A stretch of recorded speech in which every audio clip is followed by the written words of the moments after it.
આપણી દીકરીઓ હોય કોઈ મોટી ભૂલ કરે ને, હશે બેટા કાંઈ વાંધો નહીં, ચાલે એવું થાય, અને વહુ એક નાનકડી ભૂલ કરે, આપણે એને ટોકવામાં છોડીએ નહીં.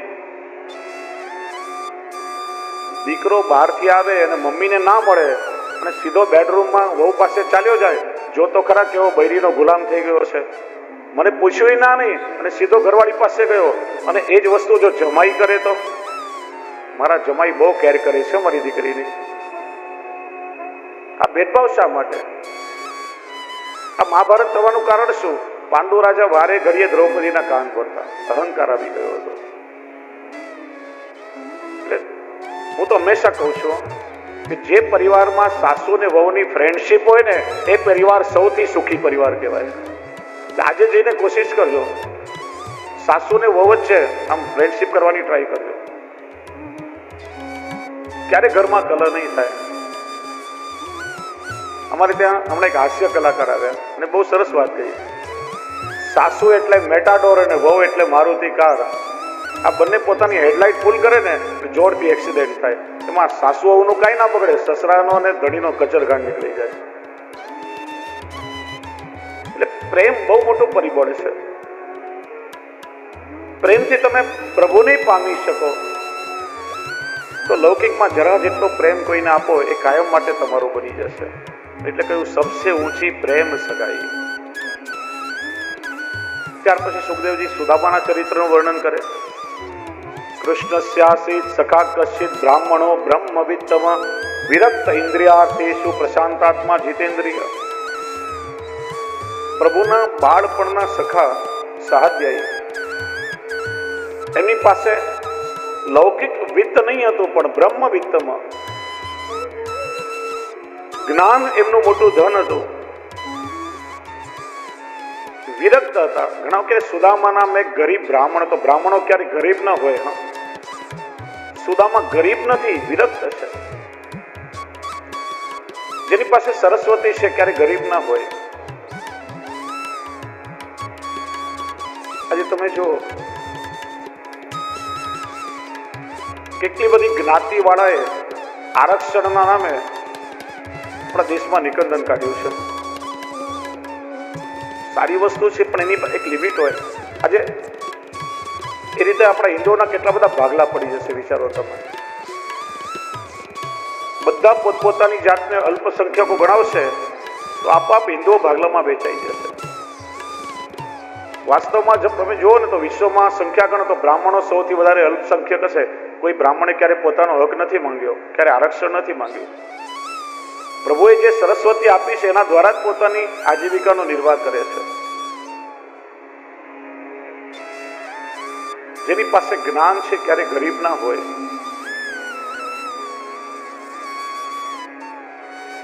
કુંભનદાસજીનો પ્રસંગ જુઓ. વિરક્ત હતા, નિષ્કંચન હતા. ભત્રીજીને કહ્યું, બેટા અપરસમાં સ્નાન કરીને આવું, બેસવા માટે આસન બિછાવી દે અને તિલક કરવા માટે અરીસો મૂકી દે. જ્યાં સ્નાન કરીને આવ્યા કઈ દેખાયો નહીં. પૂછ્યું, કાકાજી આસન પાડી ખાઈ ગઈ અને અરીસો પાડી પી ગઈ. ઘાસનું આસન પાથરીને બેસે અને પાત્રમાં જલ ભરીને પ્રતિબિંબ જોઈને તિલક કરે. મોઢું જોવા એક કાચનો અરીસાનો ટુકડો એ ઘરમાં નહીં. પણ શ્રીજી બાવા દરરોજ એમના ઘરે પધારે, ખોળામાં આવીને બિરાજને કરે, અરે કુંભના આજ તો સો એક મન કી બાત કે નહીં હે. તો એનાથી મોટું અમીરા દુનિયામાં કોણ હોય જેને પ્રભુ પોતાનો અંતરંગ માને. સુદામાને ઠાકોરજી અંતરંગતા આપી છે. અયાચક વ્રત હતું, ત્યારે કોઈની પાસે માગવું નહીં. અનાયાસે ભગવદ ઈચ્છાથી જે કંઈ મળે એના દ્વારા નિર્વાહ કરવો. ઘણી વાર 3-4 દિવસ સુધી કોઈ યજમાનની દક્ષિણા ના મળે તો ઘરમાં ચૂલો જ ના પેટે. વર્ણન આવે છે, ચામડું હાડકાને ચોટી ગયું હતું એવું કૃષ્ણ શરીર. એમના પત્ની કેટલાય થીગડાઓ વાળી સાડી પહેરે, તમે નક્કી ના કરી શકો કે કઈ કલરની સાડી હશે. પ્રતિબદ્ધતા એ પણ સંતોષથી નિર્વાહ કરે. એકવાર સુદામાના પત્નીએ કહ્યું, સ્વામી સાંભળ્યું છે કે દ્વારકાધીશ કૃષ્ણ તમારા મિત્ર છે બાળપણના, અને જે કોઈ એમના દર્શન કરવા જાય છે પ્રભુ તો એમના બધા મનોરથો પૂરા કરી દે છે. તમે એમના દર્શન કરવા કેમ નથી જતા? સુદામાએ વિચાર્યું કે અમારી પત્ની ધનની લાલચે મને મોકલાવે છે, પણ જો કૃષ્ણના દર્શન કરવા જઈશ, અયમ હિ પરમો લાભો યત ઉત્તમ શ્લોક દર્શનમ, મને પ્રભુના દર્શન થશે અને એનાથી મોટો બીજો કયો લાભ મને મળશે? સુદામા જવા તૈયાર થયા છે. ખાલી હાથે ના જવાય. જો શાસ્ત્ર કહે છે કે અમુક જગ્યાએ ખાલી હાથે ના જવાય. પ્રભુના દર્શન કરવા જઈએ તો પત્રમ પુષ્પમ ફલમ તોયમ યોમે પ્રત્યાપ્રેક્ષતિ, પત્ર પુષ્પ ફલ ફૂલ કંઈક સમર્પિત કરવું જોઈએ. ખાલી હાથે પ્રભુને વંદન ના કરાય. સન્માન છે. રાજાને મળવા જાઓ, દેશના રાજા હોય, કોઈ મંત્રી મિનિસ્ટર જે પણ સંચાલન કરો તેને મળવા જાઓ, ખાલી હાથે ના જવાય. કોઈ ગિફ્ટ લઈને, છેવટે ફ્લાવર બુકે લઈને જઈએ, એનું સન્માન છે. ગુરુને વંદન કરીએ, ખાલી હાથે ન કરે. ગુરુની કોઈ અપેક્ષા ન હોય, એક પુષ્પ પણ ચરણમાં પધરાવો, એ ગુરુનું સન્માન છે. અને મિત્રને ત્યાં ખાલી હાથે ના જવાય. ઘણી વાર ફ્રેન્ડને ત્યાં જઈએ તો ઘરેથી ટિફિન લઈને જાય, એટલે તારી ભાભીએ તારા માટે મોકલાવ્યું છે. આ તો ભગવાન પણ છે, રાજા પણ છે ને મિત્ર પણ છે. ખાલી હાથે કેમ જવું? ઘરમાં કઈ હોય તો આપ બધા ડબ્બા ઊંધા ઠાલવી દીધા, ચોખાનો એક દાણો ઘરમાં નથી.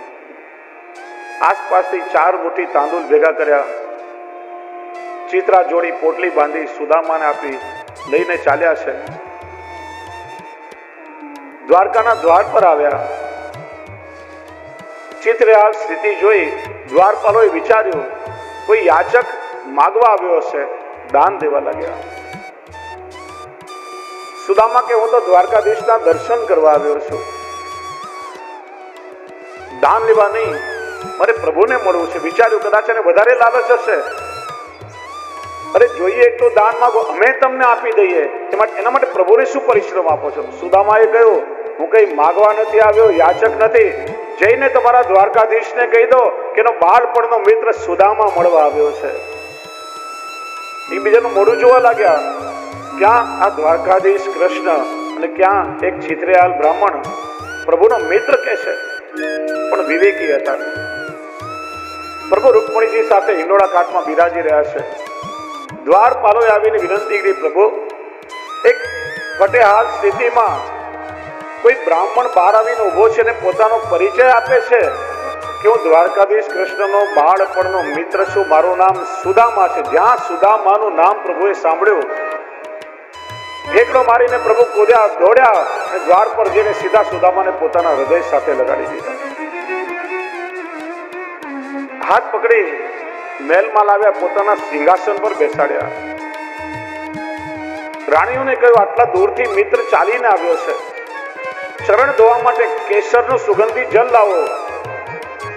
પટરાણીઓ કેસરનું જલ લેવા જાય પહેલા તો દેખ સુદામા की दीन दशा करुणा करके करुणानिधि रोए, पानी परात को हाथ छुए नहीं, नैनन के जलसो पग धोए. પોતાના નેત્રના અશ્રુથી સુદામાનું પાદ પ્રક્ષાલન ભગવાને કર્યું છે. ધીરે ધીરે ચરણ સહેલાવી રહ્યા છે, પગ પંપાડી રહ્યા છે, કે કાંટા ખેંચી ખેંચીને પ્રભુ કાઢી રહ્યા છે. પ્રભુના નેત્રોમાં પણ અશ્રુ આવી ગયા. પ્રભુએ કહ્યું મિત્ર સ્નાન કરી આવો. પોતાના રાજસી વસ્ત્ર અને પોતાના આભૂષણો પહેરવા માટે આપ્યા છે. ભોજન કરવા બેઠા. રાણીઓ પંખા ઢળી રહી છે. ભોજન કરીને બંને મિત્રો હિંડોળા ઘાટ પર બેઠા બાળપણના એક દિવસોને યાદ કરી રહ્યા છે. આપણે બંને સાંદીપની ઋષિના આશ્રમમાં સાથે ભણતા હતા, ગુરુની સેવા કરી, આપણે સાથે વનમાં સમિધા વીણવા જતા હતા. યાદ છે મિત્ર? એક દિવસ ગુરુ પત્ની આપણને બંનેને ચણા ખાવા માટે આપ્યા હતા અને મારા ભાગના ચણા તું ખાઈ ગયો હતો. સુદામા કે ભાભીની સામે તો રહેવા દે, એ તો મારી ઇજ્જતમાં કાઢ.